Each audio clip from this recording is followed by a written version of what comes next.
ụmụ nwoke nakwazi ụmụ nwanyị ndị oji ego achụ ego nwere obi ebere n'ahịa Relief Market bụ nke dị na Ogbaru ekegokwanụ ego nakwazi erimeri dị iche karịrị nde naira 5 nyegara ụmụ nwoke nakwazi ụmụ nwanyị ndị nke nọ n'ahịa ahụ nakwazi n'ebe ndị ọzọ dị iche iche.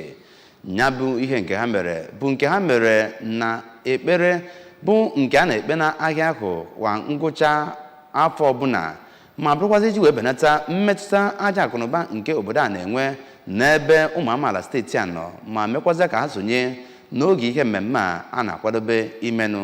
Onye nta akụkọ anyị bụ Faith Onyemauche ga-ewetara gị akụkọ nso.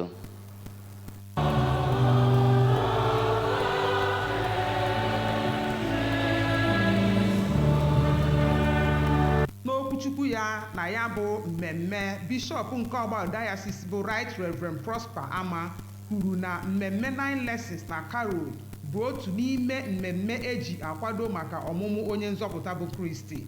Bishọp Ama kọwakwara mkpa ọ dị ndị otu Kristi isi n'ajọ omume nke ga-akpasasị ebumnobi eji eri oriri Ekeresimesi ma yọọ ndị ji ego ka ha na-elota ndị onweghị ka ọha nọ n'etiti ha n'oge a iji tinye ọchị n'iru ha ma mekwa ka ha sonye n'ihe a na-eme.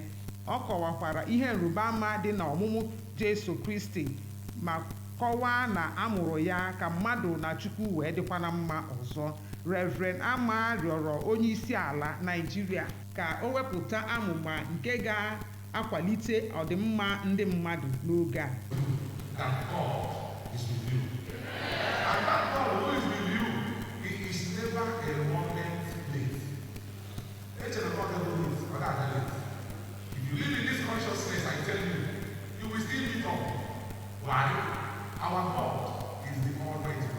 Onye ọkaikpe nke Diocese Ogbaru bụ Barrister Ikem Nwanegbo na ya bụ ofufe nru gụpụtara ihe ọgụgụ nke ewetara n'akwụkwọ oziọma nke Luke dere, ebe Oriakụ Shalom Akachukwu gụpụtara ihe ọgụgụ nke mbụ ewetara na akwụkwọ Genesis.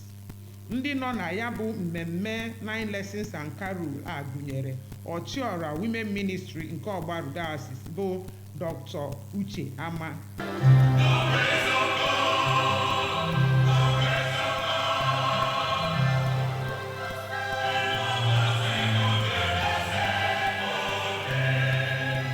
ụfọdụ ndị welitere isi na ya bụ Diocese, ndị knight na ụmụ nwanyị ha, ụmụ akwụkwọ nakwa ndị ọrụ na-eyi otu akwa. Ihe pụtara ihe na ya bụ mmemme gụnyere ekpere pụrụ iche maka ndị ọchịchị nakwa ezinụlọ dị iche iche obodo anyị bụ Anambra steeti nakwa Naịjirịa, ya nakwa onyinye izu. Ndị kwaya nke Katidral Ogbaru nyere aka iwulite mmụọ ndị mmadụ na ya bụ mmemme. Esther Asanya maka akụkọ ụwa ABS.